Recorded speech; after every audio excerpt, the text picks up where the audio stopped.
কিছুই তো নেই সেখানে। আমি বলছিলাম যে একটু আগে ইতিহাস দেখাচ্ছিলাম, বাংলাদেশের টাকার ইতিহাস। টাকাটা পর্যন্ত ৭১-এ দেশ স্বাধীন হওয়ার পর জিষ্ণুদা রয়েছেন বলতে পারবেন, টাকাটা পর্যন্ত ৭১-এ ভারতে ছাপা হয়েছিল। ভারতে ছাপিয়ে সেই টাকা যেখানে বঙ্গবন্ধু শেখ মুজিবের ছবি ছিল সেই টাকা পাঠানো হয়েছিল বাংলাদেশে। কয়েনটা পর্যন্ত এদেশে তৈরি হয়েছিল। ৭৩ সালের পর থেকে যখন দেখা যাচ্ছে জাল নোট হচ্ছে, তখন ভারত বলে যে বাংলাদেশ এবার তাহলে নিজেদের ব্যবস্থা নিজেরা করে নিক। সেই টাকা থেকে মুজিবুর রহমানকে সরিয়ে দেবো, জয় বাংলা স্লোগান সরিয়ে দেবো, পাঠ্যপুস্তক থেকে স্বাধীনতার ইতিহাস মুছে ফেলবো, পাকিস্তান কি কি করেছে সেটাকে রাখবো। এ কোন বিদ্বেষের পথে চলছে বাংলাদেশ? এই বিদ্বেষ নিয়ে অখণ্ড থাকা সম্ভব? ইনফ্যাক্ট আমাদের এখানে কিছু একাডেমিক কাজও করার দরকার, তা না হলে সাধারণ মানুষ পর্যন্ত বিষয়টা সঠিকভাবে যাবে না। শেখ মুজিবুর রহমানের যে উত্তরণ, মানে মুসলিম লীগ থেকে আওয়ামী লীগ, তারপরে শেষ পর্যন্ত বাংলাদেশ পাওয়া পর্যন্ত, এটা বাংলার জন্য একটা সংগ্রাম। শেখ মুজিবুর রহমান পশ্চিম পাকিস্তানের লোকেরা যেভাবে বাংলাদেশকে মানে পূর্ব পাকিস্তানকে শোষণ করত, তার জন্য হিন্দু মুসলমান নির্বিশেষে আন্দোলনে নেমেছিলেন।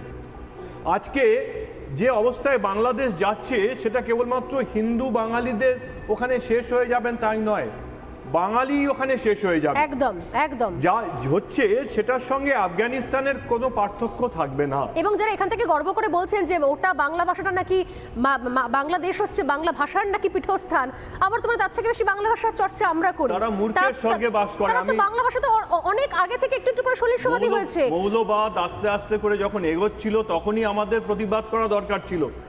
ঢাকার যে বিমানবন্দর, সেই বিমানবন্দরের নাম হচ্ছে হযরত শাহজালালের নামে। তিনি বাংলাভাষী ছিলেন না, আফ্রিকার ইয়েমেন থেকে এসেছিলেন। ঠিক। চট্টগ্রামের যেখানে মাস্টারদা সূর্য সেনের জন্ম, চট্টগ্রামের বিমানবন্দরের নাম হচ্ছে শাহ আমানত, মানে যার কোড নেম CGP, সেই চট্টগ্রাম বিমানবন্দরের নাম যার নামে, তিনি বাংলায় কথা বলতে পারতেন না। তাই ধীরে ধীরে ধীরে ধীরে মৌলবাদ বাংলাকে গ্রাস করেছিল। আজকে বোঝা উচিত যে যেদিকে যাচ্ছে তাতে শুধুমাত্র বাংলাভাষী মুসলমানদের দিন শেষ হয়ে হিন্দুদের দিন শেষ হয়ে যাচ্ছে না, সম্পূর্ণ বাংলা দেশটাই আর বাংলা থাকবে না, একটা মৌলবাদী দেশ যার সঙ্গে আফগানিস্তানের কোনো পার্থক্য থাকবে না। মুজিবুর রহমানের 11 বছর কারান্তরায় ছিলেন। মুজিবুর রহমানের জীবনটা পড়া উচিত। মুজিবুর রহমানের একেবারে স্বাধীনতা পর্যন্ত মুজিবুর রহমানের কি করেছিলেন, বাংলাদেশের সাধারণ মানুষের যে সংগ্রাম, সেই সংগ্রামের কথা এরা ভুলে গেছেন। ইনফ্যাক্ট সত্যি কথা বলতে কি, যাদের নুইসেন্স ভ্যালু বেশি তাদেরকেই তো আমরা দেখতে পাচ্ছি যারা নোংরামি করছেন। বাংলাদেশের সাধারণ মানুষের কণ্ঠ, যারা সত্যিকারের বাংলাদেশের মুক্তিযুদ্ধ সেই আন্দোলনকে দেখেছেন, সেই কণ্ঠটা তো আজকে কেউ দেখতে পাচ্ছেন না। বাংলাদেশের সাধারণ মানুষ জানেন যে ভারতই কেবলমাত্র বন্ধুর মতো, আত্মীয়ের মতো আচরণ করেছে। পাকিস্তান তাদেরকে শকুনের মতো খুবলে খুবলে খেয়েছে, ছিঁড়ে খেয়েছে, এটা তারা জানেন। আর চীন তাদেরকে কেবলমাত্র ব্যবহার করবে, শুধুমাত্র মানে পণ্য হিসেবে, একটা মার্কেট হিসেবে ব্যবহার করবে, আর অন্য কোনো কারণ নেই। আমি তো সেটাই বলছিলাম, আগের দিনে আমাদের সঙ্গে রয়েছেন রামানন্দ তীর্থ। আপনি তো সদ্য ঘুরে এসেছেন বাংলাদেশে। আমি কিছুক্ষণ আগে বলছিলেন জিষ্ণুবাবু যে পাকিস্তান কিভাবে রক্ত পিচাসের মতো, শকুনের মতো খুবলে খুবলে খেয়েছে। আমরা জানি যে 4 লক্ষেরও বেশি নারী ধর্ষিতা হন, 2 লক্ষের বেশি নারী গণধর্ষিতা হন, 80,000-এর ওপর মেয়ে তাদেরকে তুলে নিয়ে যাওয়া হয়, তাদেরকে শেষ পর্যন্ত আর সন্ধান পাওয়া যায় না, তাদেরকে দিয়ে গণিকাবৃত্তি করানো হয়। এবং 95% মহিলা ধর্ষিতার পরে তারা গর্ভবতী হন, পরবর্তীকালে যুদ্ধ শিশুর জন্ম দেন। সমস্ত রিফিউজি ক্যাম্পে সে সময়তে শুধুমাত্র একটাই কাজ হতো, সেটা হচ্ছে গর্ভপাত করানো। তারপরও সামাল দেওয়া যায়নি। ভুলে গেছেন বাংলাদেশের মানুষরা সেই সমস্ত। এত বিদ্বেষ নিয়ে থাকতে পারবে একসঙ্গে? ব্যাপারটা হচ্ছে, আপনার কথার প্রসঙ্গটা নিয়েই বলছি, আমাদের ইতিহাসে একটি শব্দ প্রচলিত আছে যার নাম হচ্ছে ওয়ার চাইল্ড।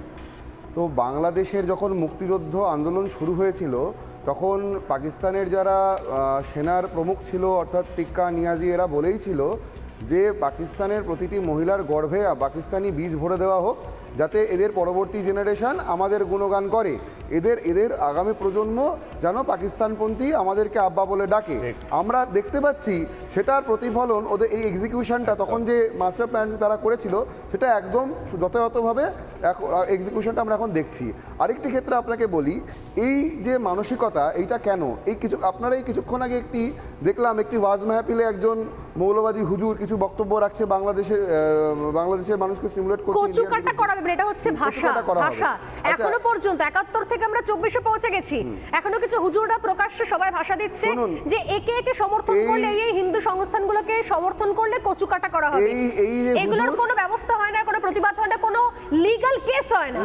এর প্রতিবাদ হয়েছিল। আমি বলি, এই হুজুরকে বাংলাদেশের লোকেরা বলে পিচ্চি হুজুর, যেহেতু ছোট সাইজ। এখন ব্যাপার হচ্ছে, এই পিচ্চি হুজুরকে শেখ হাসিনা একবার থানায় নিয়ে গিয়ে ভীষণ ভালোভাবে ধোলাই দেয় বিবস্ত্র করে, এবং থানার ওখানে অনেক তো হিন্দু পুলিশ আধিকারিকরা রয়েছে, আমাদের সঙ্গে তো অনেকের সম্পর্ক রয়েছে ভালো, আমি নাম বলবো না এখানে। তো তারা বলেছিল যখন ধোলাই দেওয়া হচ্ছিল, এই পিচ্চি হুজুর তখন বলেছিল ওয়াজ মাহফিলে না এত মানুষের যখন তারা ধ্বনি দেয় তখন আমরা আবেগের বশে একটু বেশি বলে ফেলি, আপনারা যদি সব কথাকে মাইন্ড করেন তাহলে কেমন করে চলে।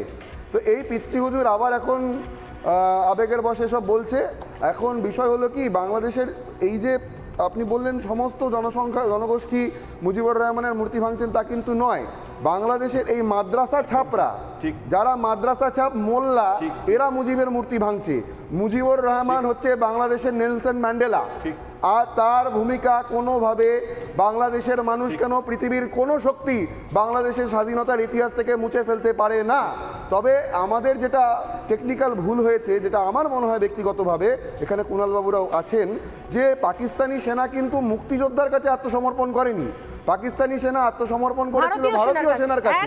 তো সেই সূত্র টেনে আমরা যদি সেখানে একটা পার্মানেন্ট সলিউশন করতাম, তাহলে আমার মনে হয় না আজকের দিনে এই পিচ্চি হুজুরদের মতো ছোট সাইজের লোকেরা বড় সাইজের কথা বলতে পারত। 93,000 পাক সেনা তাদেরকে সমর্পণ করিয়েছিলেন।